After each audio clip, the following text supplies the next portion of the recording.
Hello friends, very good morning.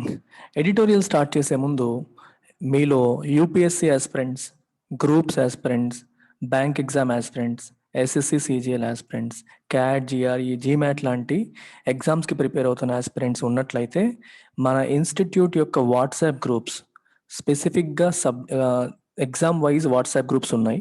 ఆ WhatsApp గ్రూప్స్లోకి మీరు వస్తే మీరు కొన్ని ట్రయల్ క్లాసెస్ వినొచ్చు, ఇన్స్టిట్యూట్లో జరుగుతున్న కోర్సెస్ గురించి తెలుసుకోవచ్చు, నాతో లైవ్గా ఇంటరాక్ట్ అవ్వచ్చు. ఆ వాట్సాప్ గ్రూప్స్ యొక్క లింక్స్ ఈ ఎడిటోరియల్ యొక్క కామెంట్ సెక్షన్లో ఫస్ట్ కామెంట్ కింద మీకు కనిపిస్తుంది. ఓపెన్ చేయగానే కామెంట్ సెక్షన్ చూడండి, ఫస్ట్ కామెంట్ కింద పిన్ చేసి ఉంటుంది. మీరు యూపీఎస్సీ ఆస్పిరెంట్ అయితే యూపీఎస్సీ గ్రూప్లో, బ్యాంక్ ఎగ్జామ్ ఆస్పిరెంట్ అయితే బ్యాంక్ ఎస్ఎస్సి గ్రూప్లో, అలాగే గ్రూప్స్ ఆస్పిరెంట్స్ అయితే గ్రూప్స్ వాట్సాప్ గ్రూప్లో, క్యాట్ ఆస్పిరెంట్ అయితే క్యాట్ వాట్సాప్ గ్రూప్లో క్లిక్ చేసి మీరు లోపలికి రండి. అక్కడ మీరు నాతో ఇంటరాక్ట్ అవ్వచ్చు. ఇన్స్టిట్యూట్లో ఆఫర్ చేసే కొన్ని ట్రయల్ క్లాసెస్, ఫ్రీ క్లాసెస్ మీరు వినవచ్చు కూడా. I hope you will do that. And before we get into today's editorial, చాలామంది నిన్న కామెంట్స్లో నాకు అడిగారు, సార్ ఓన్లీ పాలిటీకి కోర్స్ ఉందా, ఓన్లీ హిస్టరీకి కోర్స్ ఉందా, ఓన్లీ ఎకానమిక్ కోర్స్ ఉందా అని చెప్పి. అన్ని యూపీఎస్సీ కోర్సెస్ కూడా ఒకేసారి ఇప్పుడు మీకు ఇందులో చూపిస్తున్నా చూడండి. యూపీఎస్సీకి సంబంధించి మన ఇన్స్టిట్యూట్లో ఆఫర్ చేసే all courses at once. If you take a look, just ఒక 2 minutes చూస్తే మీకు మొత్తం అర్థమైపోతుంది. మన యూపీఎస్సీ కోర్సెస్ మనం 3 ఫార్మాట్స్లో అందిస్తున్నాం. ఓన్లీ రికార్డెడ్ అంటే మీరు లైవ్ ఇంటరాక్షన్ లేకుండా జాబ్ చేసే వాళ్ళకి ఇది సూటబుల్. మేము జాబ్ చేస్తుంటాం సార్, లైవ్ క్లాసెస్ అటెండ్ కాలేము అనుకునే వాళ్ళకి ఇది సూటబుల్. ఇది లైవ్ అండ్ రికార్డెడ్, మేము ఇంటరాక్ట్ అవుతాము, లైవ్లో కూడా ఇంటరాక్ట్ అవుతాము అనుకునే వాళ్ళకి ఈ 2 ఆప్షనల్స్. ఈ బ్రాకెట్లో రాసిన అప్ ఫ్రంట్ అంటే మీరు ఫీ పేమెంట్ ఒకేసారి చేస్తారా, ఇన్స్టాల్మెంట్స్లో చేస్తారా అనే దాన్ని బట్టి ఇది డిపెండ్ అవుతుంది. రికార్డెడ్ అనేది ఓన్లీ అప్ ఫ్రంట్ ఆప్షన్తో మాత్రమే ఇస్తున్నాము. సో రికార్డెడ్లో చూడండి మీకు ఏమేమి ఉన్నాయో. యూపీఎస్సీ ఇన్ఫినిటీ కేవలం 40,000తోనే మీరు వచ్చేయచ్చు. సో మీరు ఒకేసారి 40,000 పే చేయాలి. You will have complete access. ప్రతి ఒక్క వీడియో కూడా ఫుల్ యాక్సెస్, లైఫ్ టైం వ్యాలిడిటీతో మీకు ఉంటుంది. అదే మీరు లైవ్ ప్లస్ రికార్డెడ్కి రావాలంటే ఫీజు 10,000 పెరుగుతుంది, అంటే 50,000 అవుతుంది. లైవ్ ప్లస్ రికార్డెడ్ దట్టు ఇన్స్టాల్మెంట్స్తో పాటు కావాలంటే 60,000 అవుతుంది. ఈ 60,000కి కూడా ఈ మంత్లో జాయిన్ అయ్యే వాళ్ళకి ఈ 60,000 పైన వీఆర్ గివింగ్ 5,000 ఆఫ్. ఎప్పటి వరకు? Only till tomorrow, 30th April వరకు మాత్రమే, అంటే రేపటి వరకు. రేపటిలోపు జాయిన్ అయ్యే వాళ్ళకి ఈ కోర్స్, మ్యాక్సిమం స్టూడెంట్స్ ఈ కోర్సులోనే జాయిన్ అవుతుంటారు. అంటే 3 ఒకటే కోర్సెస్, మొడాలిటీస్ వేరు. దీంట్లో 5,000 తగ్గుతుంది, అంటే 55,000కే మీకు అది వస్తుంది. మంత్కి 5,000 చొప్పున 11 ఇన్స్టాల్మెంట్స్ మీరు పే చేసుకోవచ్చు. That is about this course. అలాగే ఓన్లీ కరెంట్ అఫైర్స్ మీరు చూడండి, ఓన్లీ కరెంట్ అఫైర్స్కి కూడా జాయిన్ అవ్వచ్చు. కరెంట్ అఫైర్స్ కూడా 5,000తోనే స్టార్ట్ అవుతుంది రికార్డెడ్ తీసుకుంటే. అండ్ లైవ్ ప్లస్ రికార్డెడ్ తీసుకుంటే 7,000 అవుతుంది. మీరు ఇన్స్టాల్మెంట్స్కి 10,000 ప్లాన్ కూడా ఉంది. దీంట్లో ఏం చేస్తున్నామంటే మనం మెయిన్స్ ఆన్సర్ రైటింగ్ కూడా క్లబ్ చేస్తున్నాం. కరెంట్ అఫైర్స్తో పాటు మెయిన్స్ ఆన్సర్ రైటింగ్ కలిపి తీసుకుంటే you will get it at 10,000 rupees. అలాగే individual subjects, economy, polity, history, geography కూడా తీసుకోవచ్చు. ఓన్లీ రికార్డెడ్ ఎలా ఉంటుంది, లైవ్ ప్లస్ రికార్డెడ్ కొంచెం పెరుగుతుంది, ఇన్స్టాల్మెంట్స్లో కావాలంటే ఇంకొంచెం పెరుగుతుంది. Ethics, you can pause this, check all the courses, మీరు ఏది కావాలని అది తీసుకోవచ్చు. అండ్ అన్ని కోర్సెస్ కూడా లైఫ్ టైం వ్యాలిడీతో వస్తాయి. ప్రత్యూష మేడంకి కాల్ చేస్తే మీకు డీటెయిల్స్ అనేవి తెలుస్తాయి. So you can just pause this and check the fee structure. And madam call చేసి ఫర్దర్ డీటెయిల్స్ ఏమైనా కావాలంటే మీరు కనుక్కోవచ్చు. That's about it. So let's begin today's editorial.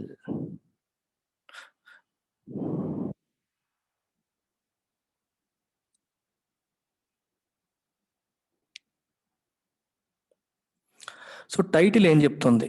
Salutary steps. What is the meaning of the word salutary? Salutary అంటే 2 meanings, healthy లేదా beneficial.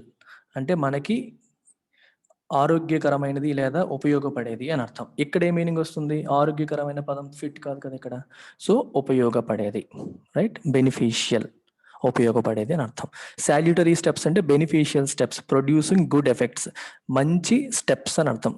Steps అంటే actions అని. ఎవరు తీసుకున్న యాక్షన్స్ చూద్దాం. న్యూ నామ్స్, కొత్త రూల్స్. నామ్స్ అంటే రూల్స్ అనమాట. Under HC nudge. నడ్జ్ అంటే అర్థం ఏంటంటే చెప్తాను. Under HC nudge will help prevent A fresh surge after counting day.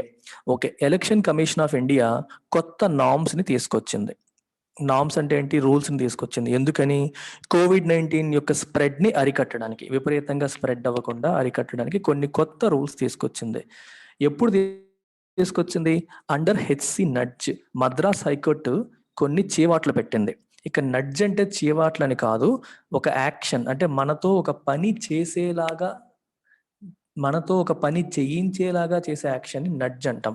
నడ్జ్కి multiple meanings ఉన్నాయి, ఒక రకంగా కాదు, అసలు మల్టిపుల్ టైప్స్లో ఉపయోగించవచ్చు. ఫర్ ఎగ్జాంపుల్, హైకోర్టు ఆ మాటలు అనబట్టే ఇప్పుడు election commission of India respond అయ్యి కొత్త నామ్స్ తీసుకొచ్చింది. అందుకే హైకోర్టు చేసిన పని ఏమన్నారు? నడ్జ్ అన్నారు.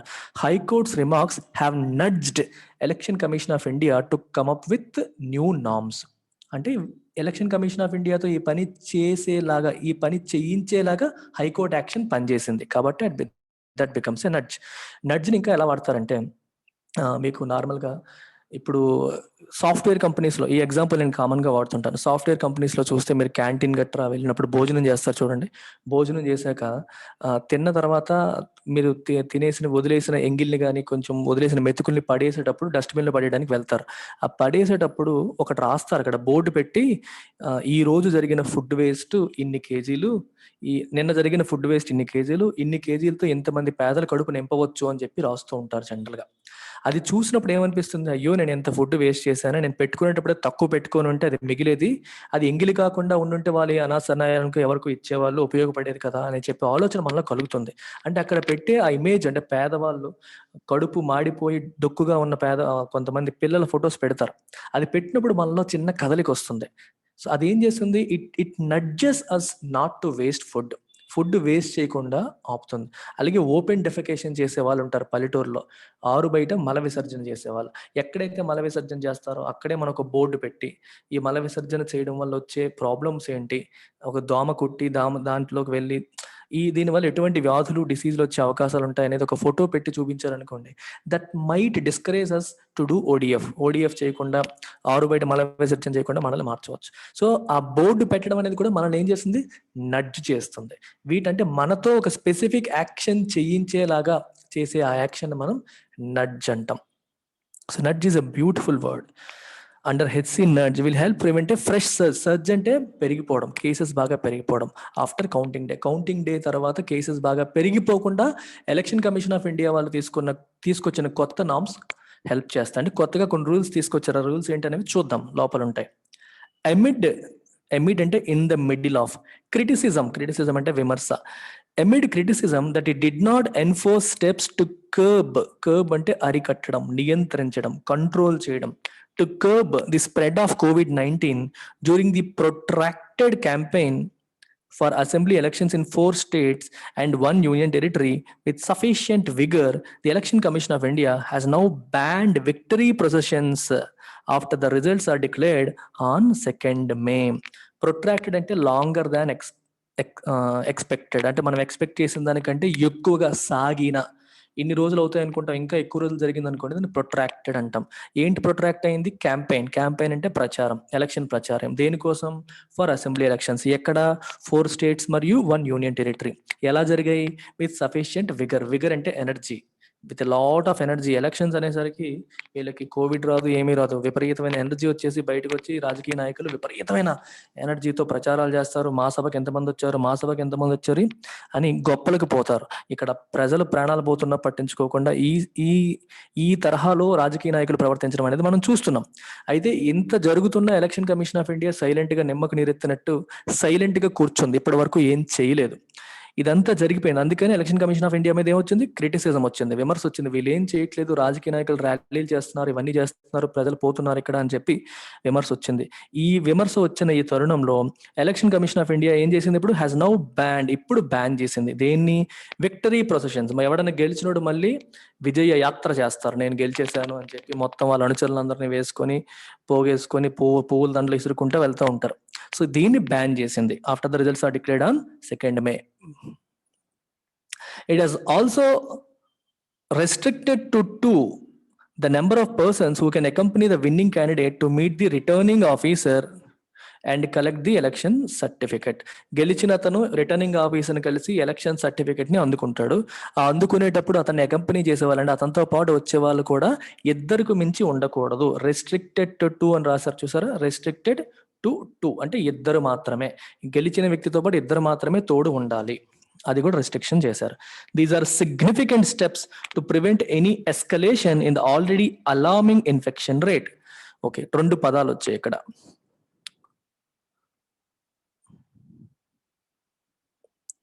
ఇక్కడ 2 పదాలు వచ్చాయి మనకి. ఏంటవి? ఎస్కలేషన్. ఎస్కలేషన్ అంటే ఒక సిచ్యువేషన్ ఇంకా వర్సన్ అవ్వడాన్ని మనం ఎస్కలేషన్ అంటాం. ఎస్కలేషన్ అనే పదం ఇఫ్ యూ రిమెంబర్, చైనాకి ఇండియాకి మధ్యలో లదాఖ్ దగ్గర లైన్ ఆఫ్ యాక్చువల్ కంట్రోల్ దగ్గర టెన్షన్స్ వచ్చాయి ఇండియాకి మనకి చైనాకి. అంటే వాళ్ళు మన ప్రాంతంలో వచ్చారని మన వాళ్ళు కామెంట్ చేయడం, మన వాళ్ళు వాళ్ళ ప్రాంతంలోకి వచ్చారని వాళ్ళు కామెంట్ చేయడం, దానివల్ల ఏమొచ్చాయి, రెండు దేశాలకి మధ్యలో టెన్షన్స్ వచ్చాయి, ఉద్రిక్త పరిస్థితులు వచ్చాయి. సో వాళ్ళు మన వైపు రాళ్ళు విసరడం కానీ మన వాళ్ళు వాళ్ళ వైపు కాల్పులు జరపడం కానీ జరిగినప్పుడు ఏమవుతాయి, టెన్షన్స్ ఎస్కలేట్ అవుతాయి. ఎస్కలేట్ అంటే ఉద్రిక్తతలు తీవ్ర రూపం దార్చడం, అంటే ఒక పరిస్థితి ఇంకొంచెం వర్సన్ అవ్వడాన్ని మనం ఎస్కలేట్ అంటాం. ఎస్కలేట్కి ఆపోజిట్ డీఎస్కలేట్, టెన్షన్స్ తగ్గడం, టెన్షన్స్ పెరగడం ఎస్కలేట్, టెన్షన్స్ తగ్గడం డీఎస్కలేట్. అంటే ఎస్కలేట్ అనే పదం ఎలా వాడతాం, సిచ్యువేషన్ ఇంకొంచెం వర్సన్ అవుతుంది అనే సెన్స్ లో వాడతాం, దానికి ఆపోజిట్ డీఎస్కలేట్. ఇక్కడ ఏం రాస్తారు, these are significant steps to prevent any escalation in the already alarming infection rate. Alarming అంటే అర్థం ఏంటి, మీకు అలార్మింగ్ గుర్తుపెట్టుకోవడానికి మంచి ట్రిక్ చెప్తా చూడండి. అలార్మ్ ఏం చేస్తుంది, మనల్ని నిద్ర లేపుతుంది. అంటే నువ్వు రిలాక్స్ అవ్వద్దు లెగు అని చెప్పి నేను తట్టి లేపేదే అలారం. అలార్మింగ్ అంటే రిలాక్స్ అవ్వడానికి లేదు, మనం టెన్షన్ పడాల్సిన సిచ్యువేషన్ వచ్చింది అనేలాగా మీరు తీసుకోవచ్చు. అంటే మనకి భయపడాల్సిన, కంగారు పడాల్సిన తరుణం అని చెప్పడానికి అలార్మింగ్ ఇన్ఫెక్షన్ రేట్ ఎలా ఉంది, it is alarming, it is not normal, మనం కంగారు పడాల్సిన పరిస్థితిలోకి తీసుకొచ్చేసింది. సో అది ఇంకా పెద్దగా పెరిగిపోకుండా ఎలక్షన్ కమిషన్ ఆఫ్ ఇండియా తీసుకునే నిర్ణయం అనేది హెల్ప్ చేస్తుంది, రైట్. ఫర్దర్ ఒక చిన్న ఆలోచన పెట్టుకోండి ఎప్పుడైనా సరే, ఎగ్జామ్లో క్యాట్ ఆస్పిరెంట్స్ కావచ్చు, సీసాట్ ఆస్పిరెంట్స్ కావచ్చు, లేకపోతే బ్యాంక్ ఎగ్జామ్ ఆస్పిరెంట్స్ కావచ్చు, సీజీఎల్ ఆస్పిరెంట్స్ కావచ్చు, ఎగ్జామ్లో రీడింగ్ కాంప్రహెన్షన్ చేసేటప్పుడు ఒక్కొక్క పదం దగ్గర స్టక్ అయిపోతూ ఉంటాం, ఈ పదానికి నాకు మీనింగ్ తెలియదు, ఇది నేను ఎప్పుడు చూడలేదు అని. అలాంటప్పుడే you have to act smart, you have to equate it to a Tamil movie or a Kannada movie or a movie. మీకు తెలియని భాషలో ఒక మూవీ చూసినప్పుడు మీరు ఎలా, మీ బ్రెయిన్ ఎలా పనిచేస్తుందో, ఇలా ఒక ఎడిటోరియల్ కానీ ఒక ప్యాసేజ్ చదివేటప్పుడు కూడా అలాగే పనిచేయాలి. మనం తెలియని మూవీ చూసినప్పుడు ఎలా ఎలా ఆలోచిస్తాం చెప్పండి, ప్రతి పదానికి మీనింగ్ మనకు తెలుస్తుందా, మనకు తెలియదు, ఎందుకంటే ఆ భాషే మనకు తెలియదు. వాళ్ళు చెప్పే గ్రామర్ మనకు తెలుస్తుందో, తమిళ్ గ్రామర్ మనకు ఎలా తెలుస్తుందో తెలియదు. అయినా సరే మనం చూస్తే at least we will understand, situation బట్టి కాంటెక్స్ట్ బట్టి ఆ పలానా జరిగింది అనే విషయం మనకు అర్థమవుతుంది. కంప్లీట్ గా ఒక తమిళోడికి అర్థమైనది అర్థం కాకపోయినా మనకి ఎంతో కొంత అర్థమవుతుంది. ఎందుకు, మనం ట్రై చేస్తాం. అక్కడ మన ఫోకస్ పదం మీద ఉండదు, సిచ్యువేషన్ పైన ఉంటుంది, కాంటెక్స్ట్ పైన ఉంటుంది. ఆ హీరోయిన్ తో ఏదో మాట్లాడాడు, కోపంగా మాట్లాడా, నవ్వుతూ మాట్లాడా, ప్రేమతో మాట్లాడా, ఇలా మనం చూస్తాం. ఆ కాంటెక్చువల్ గా ఇదేదో పాజిటివ్ గా నడిచింది, ఇద్దరు నవ్వుకుంటున్నారు, లేదా కోపంగా మాట్లాడుతున్నాడు, కొడుతున్నాడు, ఈ సిచ్యువేషన్ బట్టి మనం అర్థం చేసుకునే ప్రయత్నం చేస్తాం. అలాగే మనం చదివేటప్పుడు కూడా ప్రతి పదానికి మీనింగ్ తెలియకపోయినా సరే సిచ్యువేషన్ బట్టి, కాంటెక్స్ట్ బట్టి మీనింగ్ ని గెస్ చేయడం అనేది రావాలి. దాన్నే కాంటెక్చువల్ గెస్సింగ్ అని చెప్పి అంటాం. It is extremely important for a competitive exam aspirant. ఎంత బాగా చదువుకున్నా మీకు తెలియని పదాలు ఎగ్జామ్ లో వస్తాయి, తెలియని గ్రామటికల్ స్ట్రక్చర్ ఎగ్జామ్ లో వస్తుంది. సో తెలియని దాన్ని ఎలా హ్యాండిల్ చేస్తావు అనే దాన్ని బట్టే నీ సక్సెస్ ఆధారపడుతుంది. తెలిసింది అందరూ చేస్తారు, తెలియంది వచ్చినప్పుడు చేతులు ఎత్తేస్తామా, స్మార్ట్ గా ఆలోచిస్తామా అనే దాన్ని బట్టి మీ సక్సెస్ ఆధారపడి ఉంటుంది. ఎప్పుడు ఏ పదం తెలియకపోయినా కంగారు పడద్దు, సిచ్యువేషన్ బట్టి గెస్ చేసే ప్రయత్నాలు చేయాలి. ఇప్పుడు ఈ ఒక్క సెంటెన్స్ కి నేను చెప్తాను, మీరు ఆలోచించండి. ఇది మనం లైవ్ క్లాస్ లో రోజు ఈ తరహాలో చెప్తూ ఉంటాను. సో ఇప్పుడు ఇక్కడ వింటున్న వాళ్ళు, నా ఇంగ్లీష్ ఇన్ఫినిటీలో భాగం కాకుండా ఓన్లీ యూట్యూబ్ లో వింటున్న వాళ్ళ కోసం ఈ పాయింట్. ఇప్పుడు ఈ సెంటెన్స్ చూడండి, దీస్ ఆర్ సిగ్నిఫికెంట్ స్టెప్స్. ఇంతవరకు మనకు తెలియని పదాలు ఏమీ లేవు. ఇప్పుడు ఎలక్షన్ కమిషన్ తీసుకున్న ఈ చర్యలు ఏవైతే ఉన్నాయో చాలా సిగ్నిఫికెంట్, చాలా ఇంపార్టెంట్. టు ప్రివెంట్ అంటే ఆపడానికి, ఎనీ ఎస్కలేషన్ మనకి మీనింగ్ తెలియదు అనుకోండి, దేన్ని ప్రివెంట్ చేస్తుంది ఎలక్షన్ కమిషన్ తీసుకునే చర్య? మంచిని ప్రివెంట్ చేస్తుందా, చెడుని ప్రివెంట్ చేస్తుందా? చెడునే కదా. ఓకే, సో ఎస్కలేషన్ అనేది నెగిటివ్ వర్డ్ అనే మీనింగ్ మనకు తెలుస్తుందో తెలియట్లేదా? Even if you don't know escalation, the meaning of escalation, you know that it is a negative word. Okay, ఒక ఎస్కలేట్ అవ్వకుండా అంటే ప్రాబబ్లీ పెరిగిపోతున్నా అనే సెన్స్ మీకు సెన్స్ వచ్చేస్తుంది. అక్కడ తెలియకపోయినా ఇక్కడ తెలుస్తుంది, ఇన్ఫెక్షన్ రేట్. ఇన్ఫెక్షన్ రేటు ఇంకా పెరిగిపోకుండా ప్రివెంట్ చేయడానికి ఎలక్షన్ కమిషన్ తీసుకునే చర్యలు ఉపయోగపడతాయి. Crystal clear. అలార్మింగ్ తెలియకపోయినా, ఎస్కలేషన్ తెలియకపోయినా సరే మనం ఈ సెంటెన్స్ యొక్క మీనింగ్ అర్థం చేసుకోవచ్చు. సో వొకాబులరీ అనేది మీకు ఎప్పుడు అడ్డంకి కాదు, ఎప్పుడు మీరు కాంటెక్స్ట్ పైన, సిచ్యువేషన్ పైన ఫోకస్ చేస్తే. Let me come back. Further, the ECI has come up with measures at counting centers. Counting centres దగ్గర కూడా కొన్ని మెజర్స్తో వచ్చింది. మెజర్స్ అంటే చర్యలు, యాక్షన్స్తో వచ్చింది. ఏమని? ఇంక్లూడింగ్ ఎ స్టిపులేషన్ అంటే rule that agents cannot enter the counting hall without producing a negative test report for COVID-19 or final vaccination reports. ఈ కౌంటింగ్ దగ్గర ప్రతి పార్టీకి చెందిన ఏజెంట్స్ ఉంటారు, కూర్చుంటారు సరిగ్గా జరుగుతుందో లేదో చూడడానికి. వాళ్ళు కౌంటింగ్ హాల్లోకి ఎంటర్ అవ్వకూడదు. దేంతో? నెగిటివ్ టెస్ట్ రిపోర్ట్ అన్నా ఉండాలి, అంటే కోవిడ్ నాకు లేదు అని చెప్పి టెస్ట్ చేయించి రిపోర్ట్ పట్టుకొని వెళ్ళాలి, లేకపోతే 2 వ్యాక్సినేషన్లు అయిపోయాక ఆ రిపోర్ట్ అన్న తీసుకెళ్ళాలి. ఈ 2 ఉంటేనే వాళ్ళు లోపలికి అనుమతిస్తారు, లేకపోతే ఏజెంట్స్ని లోపలికి అనుమతించరు. While such stringent norms are welcome. Stringent అంటే స్ట్రిక్ట్, నార్మ్స్ అంటే రూల్స్. ఈ స్ట్రిక్ట్ నార్మ్స్ ఆర్ వెల్కమ్, ఆహ్వానించదగ్గవే అయినప్పటికీ ఇట్ ఈస్ రిగ్రెటబుల్, అంటే ఇది పశ్చాత్తాపపడదగినది. ఏంటది? That the enforcement of earlier norms for COVID appropriate behavior by political parties, candidates and their supporters was often quite lax during the long campaign. ఇప్పుడు political ప్రచారం చేసేటప్పుడు, politicians campaign చేసేటప్పుడు కూడా కొన్ని నార్మ్స్ ఫాలో అవ్వాలి. అందుకే ఎర్లియర్ నార్మ్స్ పెట్టారు. ఇదేనికి? For COVID appropriate behaviour. COVID-19 అనేది ఒకటి ఉంది, ఎలాంటి టైంలో ఎలాంటి బిహేవియర్ మీరు ఎగ్జిబిట్ చేయాలని చెప్పి కొన్ని నార్మ్స్ అయితే పెట్టడం జరిగింది. బట్ అన్ఫార్చునేట్లీ వాటిని ఎన్ఫోర్స్ చేయడం, ఇంప్లిమెంట్ చేయడం, అది జరిగేలా చూడడం వాజ్ క్వైట్ లాక్స్. లాక్స్ అంటే స్ట్రింజెంట్కి ఆపోజిట్. స్ట్రింజెంట్ అనేది స్ట్రిక్ట్, సివియర్ అని చెప్పాం. ఇక్కడ లాక్స్ అంటే నాట్ స్ట్రిక్ట్, దానికి ఎగ్జాక్ట్ ఆపోజిట్ అనమాట. అంత స్ట్రిక్ట్ గా వాటిని ఎన్ఫోర్స్ చేయలేదు లేదా ఇంప్లిమెంట్ చేయలేదు during the long campaign. Campaign అంటే ప్రచార పర్వంలో సరిగ్గా ఇంప్లిమెంట్ చేయలేదు వీటిని. ఇప్పుడు మద్రాస్ హైకోర్టు ఏం చేసింది? Madras high courts remark to the effect that ECI officials should bear a great responsibility for the horrific spike in infections, illness, hospitalization and deaths will resonate with the public. ఇప్పుడు చూడండి, మద్రాస్ హైకోర్టు కొన్ని remarks చేసింది. అక్కడ term వాడారు, మీరు observe చేశారా? To the effect అని చెప్పి వాడడం జరిగింది. ఈ టు ది ఎఫెక్ట్ అంటే మీనింగ్ ఏంటి? ఎందుకు ఈ టు ది ఎఫెక్ట్ అని రాశారు అంటే ఎగ్జాక్ట్గా ఆ పదాలు చెప్పలేదు, కానీ మద్రాస్ హైకోర్టు చెప్పిన రిమార్క్స్ యొక్క మీనింగ్ ఇది అని అర్థం. అర్థమవుతుందా? ఈ మీనింగ్ వచ్చేలాగా మద్రాస్ హైకోర్టు మాట్లాడిన మాటలు అని చెప్పడానికి ఏం రాశారు? Remark to the effect that అని రాశారు. I hope you got it. Madras high court చెప్పిన వాటిని యాజ్ ఇట్ ఈస్గా ప్రొడ్యూస్ చేయలేదు, కానీ ఈ మీనింగ్తోనే మద్రాస్ హైకోర్టు యొక్క రిమార్క్ ఉంది. ఏంట remark? ECI officials should bear a great responsibility for the horrific spike in infections, illness, hospitalization and death. అంటే ఇప్పుడు ప్రెసెంట్ జరుగుతున్న హారిఫిక్ స్పైక్ అంటే బాగా పెరిగిపోవడం. హారిఫిక్ అంటే మనకి భయాందోళనలు భయపెట్టేంత స్పైక్ ఇప్పుడు వస్తుంది. హర్రర్ మూవీ, హర్రర్ ఏం చేస్తుంది? మనకు భయపెడుతుంది. హారిఫిక్ మనకు భయపెట్టేంతగా స్పైక్ వచ్చింది. దేంట్లో? ఇన్ఫెక్షన్స్లో, ఇల్నెస్లో, హాస్పిటలైజేషన్లో, డెత్స్లో. దీనికి ఎవరు బాధ్యత వహించాలని చెప్తోంది Madras high court? ECI officials, election commission of India అఫీషియల్సే దీనికి బాధ్యత వహించాలి. షుడ్ బేర్, వహించాలి, గ్రేట్ రెస్పాన్సిబిలిటీ వహించాలని చెప్పి వాళ్ళు చేసిన రిమార్క్స్ ఏవైతే ఉన్నాయో, they will resonate with the public, they will produce a great effect on public మీద అవి చాలా ఇంపాక్ట్ చూపిస్తాయి. హైకోర్టు అలాంటి మాట్లాడిందంటే ప్రజలకు ఎలక్షన్ కమిషన్ పైన నెగిటివ్ ఫీలింగ్ అనేది వచ్చేస్తుంది. అందుకే ఎలక్షన్ కమిషన్ ఏం చేసింది? ఇప్పుడు ఇమీడియట్ గా కొన్ని కొత్త చర్యలతో వచ్చింది. ఇక్కడ రెజొనేట్ అనే పదాన్ని అబ్జర్వ్ చేయండి. రెజొనేట్ అంటే అర్థం ఏంటి? మామూలుగా రివర్బరేట్, రెజొనెన్స్ అంటారు. అంటే ప్రజల చెవుల్లో కదలాడుతాయి, ప్రజల మదిలో మెదలాడుతాయి, ప్రజల మీద ఒక ఇంపాక్ట్ క్రియేట్ చేస్తాయి, ప్రజల్ని ప్రభావితం చేస్తాయి, ప్రొడ్యూస్ ఏ గ్రేట్ ఎఫెక్ట్ అని మనం చెప్పొచ్చు. While it was quite in order that the court voiced its displeasure with the ECI for failing to make all parties adhere to its norms, the suggestion by the bench that ECI officials should bear sole responsibility for the situation was avoidable, bordering on the intemperate. Important sentence ఇది. So ఈ sentence యొక్క meaning ఎలా ఉందో ఒకసారి చూడండి. ఇక్కడ ఏం రాశారు? While it was quite in order అంటే ఈ మాట కరెక్టే. ఏ మాట? That the court voiced it's displeasure. Court తన యొక్క డిస్ప్లెజర్, తనకి ఈసీఐ పట్ల ఉన్న డిస్ప్లెజర్ని వాయిస్ చేసిందంటే వ్యక్తపరిచింది. కోర్టు ఈసీఐ పైన, ఎలక్షన్ కమిషన్ ఆఫ్ ఇండియా పైన ఉన్న ఈ ప్లెజర్ అంటే ఏంటి? ఆనందం. డిస్ప్లెజర్ అంటే దానికి ఆపోజిట్, అంటే అసహనం. ఈసీఐ ఎలా చేసింది ఏంటి అనే ఫీలింగ్ని వ్యక్తపరిచింది. వ్యక్తపరచడం అనేది మంచిదే, కరెక్టే. ఎందుకు? For failing to make all parties adhere to it's norms.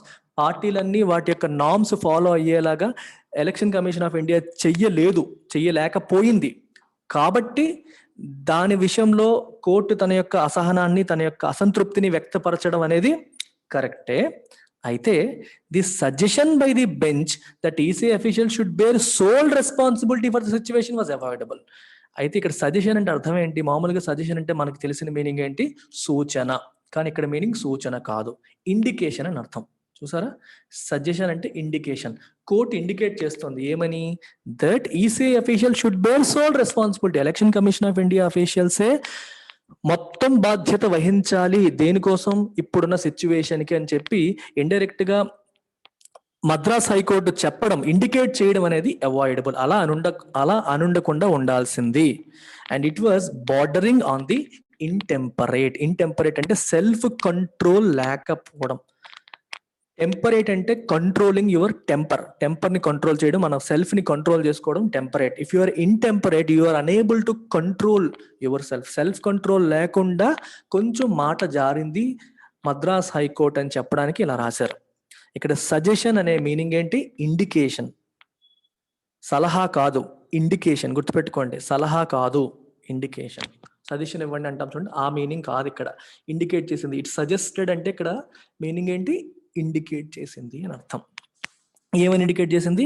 ECI అఫీషియల్సే మొత్తం బాధ్యత వహించాలి అని చెప్పి దీనికి అని చెప్పి చెప్పడం అనేది avoidable. And it was bordering on the intemperate. అంటే సెల్ఫ్ కంట్రోల్ తప్పి కొంచెం తొందరపడి అన్నట్టుగా అనిపిస్తుంది. బార్డర్ అంటే ఎడ్జ్లోకి వచ్చేసింది, సెల్ఫ్ కంట్రోల్ ఎడ్జ్లోకి వచ్చేసి ఒక్క మాట తోలినట్టుగా అనిపించింది అని చెప్పి హిందూ వాళ్ళ ఒపీనియన్. అంత అనుండాల్సింది కాదు, ఒక్క ఎలక్షన్ కమిషన్ ఆఫ్ ఇండియాని ఎలా తిడతామని హిందూ ఉద్దేశం. However the courts caution that the counting process should not become a catalyst for a new surge has undoubtedly helped. అయినప్పటికీ కోర్టు యొక్క కాషన్ అంటే ఏంటి? జాగ్రత్త. ఏమని? కౌంటింగ్ ప్రాసెస్ అనేది మళ్ళీ సర్జ్కి ఇంకొక క్యాటలిస్ట్ కాకూడదు అని చెప్పి వాళ్ళు చేసిన కాషన్ అనేది డెఫినెట్ గా హెల్ప్ చేసింది. And it has led to new norms for counting day activities. అందువల్లే ఇప్పుడు కౌంటింగ్ డే రోజు ఏం చెయ్యాలి అనే విషయంలో కొత్త నార్మ్స్ రావడానికి హైకోర్టు చేసిన ఈ రిమార్క్ హెల్ప్ చేసింది అని అర్థం. As the election draws to a close అంటే అయిపోతున్న తరుణంలో, the time may have come for the ECI to reconsider its resort to multi-phase polling as a permanent practice. బేసిక్గా ఎప్పుడైనా ఒక రాష్ట్రంలో కానీ దేశంలో కానీ ఎలక్షన్ జరిగినప్పుడు ఒక సింగిల్ ఫేజ్లో కాకుండా మల్టిపుల్ ఫేజెస్లో ఎలక్షన్స్ కండక్ట్ చేయడం అనేది మనం చూస్తూ ఉంటాం. ఇక్కడ ఏం రాశారు? రిసార్ట్ టు అంటే నాకు వేరే ఏ ఆప్షన్ లేక లాస్ట్ ఆప్షన్ కింద దాన్ని తీసుకుందాము అనే దాన్ని మనం రిసార్ట్ టు అంటాం. మీకు ఈ ఎగ్జాంపుల్ చాలాసార్లు చెప్పాను. The junior artist who acted in 100 movies has now resorted to begging because of COVID-19 అనొచ్చు, లేదా because of lack of opportunities in the movie. ఈ జూనియర్ ఆర్టిస్ట్ ఇప్పటికి ఒక 100 సినిమాలు యాక్ట్ చేసిన జూనియర్ ఆర్టిస్ట్కి ఇప్పుడు సినిమాల్లో అవకాశాలన్నీ పూర్తిగా లేకపోవడం వల్ల అడుక్కుంటున్నాడు. హ్యాస్ రిసార్టెడ్ టు బెగ్గింగ్ అంటే అది చివరిగా ఇంకేం చేయాలో తెలియక అది చేస్తున్నారు. అలాగే election commission of India's resort to multiphase polling అంటే మిగిలిన ఏ ఆప్షన్స్ లేవు అనే ఫీలింగ్ తో ప్రతిసారి కూడా మల్టీఫేజ్ పోలింగ్ కి ఎలక్షన్ కమిషన్ ఆఫ్ ఇండియా వస్తుంది. మల్టీఫేజ్ పోలింగ్ ఎందుకు వస్తుంది? ఒకేసారి కండక్ట్ చేస్తే సెక్యూరిటీ ఇష్యూస్ వస్తాయని, వైలెన్స్ వస్తుందేమోనని, సెంట్రల్ ఫోర్సెస్ ని మనం డిప్లాయ్ చేయలేమోనని, ఇంత పెద్ద దేశం కదా మనది, ఎక్కువ మంది, వరల్డ్స్ లార్జెస్ట్ డెమోక్రసీ కదా మనది, చేయడం కష్టమేమో అనే ఉద్దేశంతో రకరకాల ఫేజుల్లో చేస్తూ ఉంటది. ఇలా చెయ్యడం అనేది time may have come for the ECI to reconsider. దాన్ని రీకన్సిడర్ చేయాల్సిన తరుణం వచ్చినట్టుగా ఉంది. అంటే ఎప్పుడు ఇలా చేయకుండా ఒకేసారి చేసే అవకాశం ఉందేమో election commission of India check చేసుకోవాలనేది ఇక్కడ ఉద్దేశం. గ్రాంటెడ్ ఒప్పుకుంటాం, యాక్సెప్టెడ్ నేను దాని మీనింగ్ అనమాట. యాక్సెప్టెడ్ ఏంటి? Accepted some states are prone to violence. కొన్ని స్టేట్స్ లో వైలెన్స్ జరిగే అవకాశాలు ఎక్కువగా ఉంటాయి. If someone is prone to violence, some state is prone to violence, that means the likelihood of violence happening there is more, అక్కడ violence జరిగే అవకాశం ఎక్కువగా ఉంది అని అర్థం. Slum areas are prone to diseases, slum areas లో diseases వచ్చే అవకాశాలు ఎక్కువగా ఉంటాయి. ప్రోన్ టు అంటే లైక్లీహుడ్ ఎక్కువ ఉంటుంది అనే మీనింగ్ మీకు వస్తుంది. నేను ఇచ్చే ఎగ్జాంపుల్ పైన ఫోకస్ చేయండి, మీరు you will figure out. And నిన్న ఒక అబ్బాయి నేను ఎడిటోరియల్ అయిన తర్వాత మొత్తం అందులో నేర్చుకున్న పదాలు అలాంగ్ విత్ దేర్ మీనింగ్స్ కింద కామెంట్ సెక్షన్ లో పెట్టారు. మీరు డైలీ అలా పెట్టండి, ఇట్ విల్ హెల్ప్. ప్రతి ఒక్క పదం మీరు ఎలాగో వింటారు ఇక్కడ, ప్లస్ డిక్షనరీలో చెక్ చేసి నేను ఏ మీనింగ్ చెప్పానో దానికి దగ్గరగా ఉన్న మీనింగ్ నోట్ చేసి రాసుకోండి. రోజు రాసింది కామెంట్ సెక్షన్ లో పెట్టండి, చూసే చాలా మందికి హెల్ప్ అవుతుంది కూడా. But it should not, but should it not reconsider the practice taking into account the strides made in communications and logistics? ఆలోచించండి. ఓకే, కొన్ని రాష్ట్రాల్లో వైలెన్స్ జరిగే అవకాశాలు ఎక్కువగా ఉంటాయి, ఒప్పుకుంటాం. కానీ కమ్యూనికేషన్ టెక్నాలజీలోను, లాజిస్టిక్స్ లోను, అంటే మనకి ట్రాన్స్పోర్ట్ ఇట్లాంటి విషయాల్లో కూడా చాలా మనం స్ట్రైడ్స్ అంటే ముందు పెద్ద పెద్ద అడుగులు వేసాం. స్ట్రైడ్ అంటే ఒక పెద్ద అడుగు అని అర్థం. అంటే చాలా ముందుకు వెళ్ళాం, చాలా పురోగతి సాధించాం. కాబట్టి ఇప్పుడు కొత్త టెక్నాలజీస్ ని వీటిని ఉపయోగించి మనం తక్కువ ఫేజెస్ లో కండక్ట్ చేసే అవకాశం ఉందా లేదా ఒకసారి ఆలోచిస్తే బాగుంటుందేమో కదా అనేది ఉద్దేశం. Multi-phase voting has been defended for the last 3 decades as something necessary because of the time needed to move central forces to different parts of the country. Security and sensitivity in select constituencies are also considerations. మీకు అదే చెప్పాను, కొన్ని దశాబ్దాలుగా మల్టీఫేజ్ polling ని support చేస్తూ వచ్చారు. ఎందుకని? Central forces ని, ఎలక్షన్స్ ప్రశాంతంగా జరగడం కోసం పోలీస్ ఆఫీసర్స్ ని, బలగాల్ని, సెంట్రల్ సిఆర్పిఎఫ్ బలగాల్ని డిప్లాయ్ చేయాలి, మోహరించాలి, దానికి టైం పడుతుంది. అందువల్ల ప్లస్ సెక్యూరిటీ మరియు సెన్సిటివిటీ ఇష్యూస్ వస్తాయని చెప్పి, కొన్ని సెలెక్ట్ కాన్స్టిట్యుయెన్సీస్ లో ఇష్యూస్ వస్తాయని చెప్పి ఇట్లా చేస్తూ ఉంటారు. However in the present round, కానీ ఇప్పుడు మీరు ప్రెజెంట్ జరుగుతున్న విషయాన్ని చూస్తే, the first 3 phases of the west Bengal elections were held along side those of Assam. West Bengal elections లో ఫస్ట్ 3 phases అస్సాం ఎలక్షన్స్ కలిపి జరిగాయి. And polling in other 3 states and Puducherry was completed on April 6. మిగిలిన 3 రాష్ట్రాలు మరియు పుదుచ్చేరిలో April 6th ఎలక్షన్స్ కంప్లీట్ అయిపోయాయి. With only 1 state left, there was a good case for fulfilling logistical requirements within a week or so and getting the remaining polling work done in 1 or 2 phases by April 15. So మిగిలిన 3 states లోనూ elections అయిపోయాయి April 6th కల్లా. So అక్కడ కూడా 3 phases of elections April 6th కల్లా అయిపోయాయి. మరి వాయిదా వేయకుండా April 15th కి రిమైనింగ్ ఫేజెస్ కంప్లీట్ చేసి ఉంటే బాగుండేది, ఇప్పటి వరకు సాగదీయకుండా అని చెప్పి ఈ పాయింట్ చెప్తున్నారు. ఏ ప్రొలాంగ్డ్ క్యాంపెయిన్ అంటే బాగా సాగిన, జరగాల్సిన దానికంటే ఎక్కువసేపు జరగడాన్ని protracted prolonged campaign contributes to buildup of tensions. దీనివల్ల టెన్షన్ ఇంకా పెరుగుతుంది, ఆందోళన పెరుగుతుంది తప్పితే ఇంకేమీ లేదు.